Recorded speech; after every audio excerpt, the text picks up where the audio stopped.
Hey everyone, and welcome back to a new War Thunder video. Today I'm taking a request left in the comment section of another video I made, and as you can see by the title, it's covering modifications. Feel free to leave feedback and suggestions in the comment section. I do try to reply to all of them. I get less on most videos, but all the ones that have been left on the how to get started, I've had quite a lot of comments on that, and I've done my best to reply to a lot of them. There's been a lot of good suggestions for videos to make, and I'm enjoying just sort of flicking through and seeing what people are thinking. One quick thing to note though, this video is aimed at beginners to this game, and I'll try to go into a little bit of detail, but if you're a long time player, then this video, it's probably not going to be that valuable to you. I'm going to talk about 3 different things in this video. First of all, what modifications are, 2, the different types that you can get in the game, and 3, the difference between modded and not.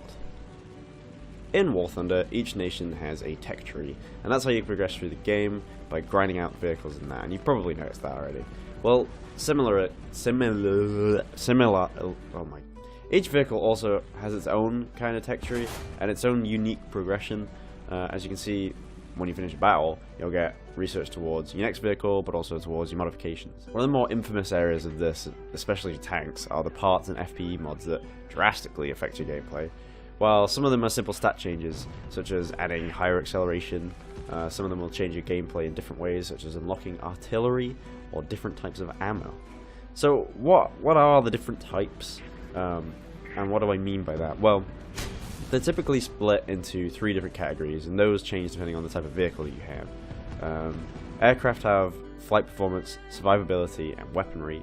Tanks have mobility, protection, and firepower, and ships have seakeeping, unsinkability, and firepower. Although they do have different names, they all kind of do similar things respectively. The first category contains modifications that will give you stat changes such as speed, maneuverability, and responsiveness, and it's generally aimed more towards the movement of your vehicle. The second tries to make your vehicle harder to kill, whether that's about taking hits or using countermeasures such as smoke. And finally, the third is kinda self-explanatory. It focuses on your ability to kill what you are looking at.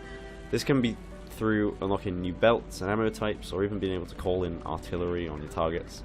It's up to you which you think is more important for your playstyle, but in my opinion, I prefer to avoid being hit completely. If you can take out an enemy before they have a chance to actually hit you, then, well, you don't need to worry about protection or armor. Of course, this doesn't always work like that, so often it's good to be able to take a few hits for when things don't go to plan. And 3, something that I guess is in a lot of people's minds if you've not played this game very much is, well, what's the difference between a modded vehicle or not? Is it really worth that grind? Well, when a vehicle has had all its modifications researched, it will receive a small icon next to its card to signal this. It's called being spaded or aced. That's kind of just what the community call it. I'm not sure if that's an official thing, but it basically means you have no mods left to unlock. If you are wondering whether a fully spaded vehicle is superior to a stock one, which is what the vehicle without any modifications is generally referred to, then the answer is quite simple really. Yes, it's just better. Not only do you have the basic stat increases, but you also have different abilities to utilize, such as smoke, better ammo, add-on armor packages, artillery, spotting capabilities, and a lot more stuff like that. This doesn't however mean that a less upgraded vehicle will be completely outmatched by a spaded one. It just requires the player to be more aware and skillful. In some instances, however, not having upgrades can be game-breaking, such as parts or FPE for tanks. If you get set on fire and you don't have FPE, then you're just pretty much dead. If you get tracked, well, actually, I say that, regardless of whether you have parts, you can repair tracks, but if your gun gets taken out, you have to drive all the way to a point to then sit there and repair. And if you're on a map that only has 2 points, you're kinda screwed. The only downside really to having mods is that the repair cost increases. This can be pretty brutal late game when lions are also a grind, and the base repair costs of vehicles are extremely high, but you can actually just remove useless or less important mods by deselecting them in the menu anyway.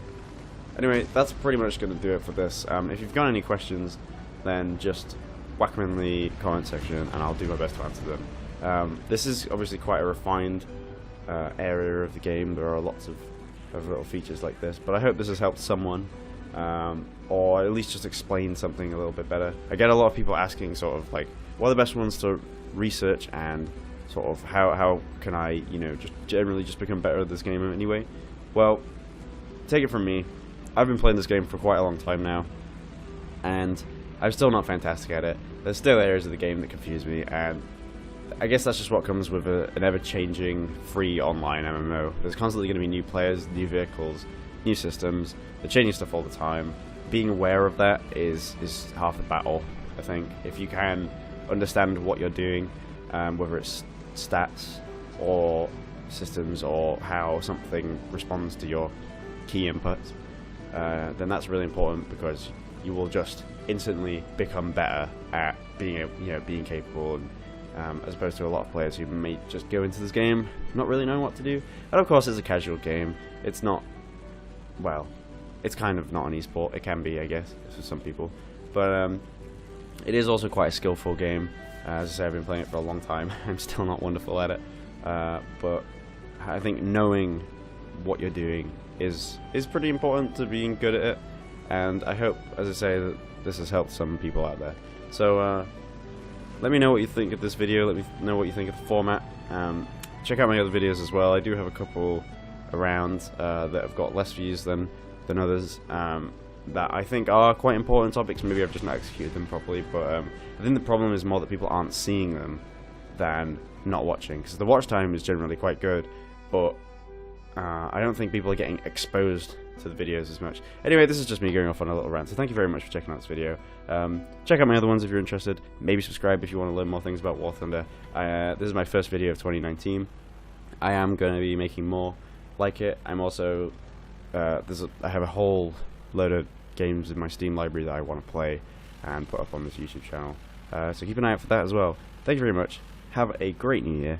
Have a great Christmas, and I hope you are doing wonderful.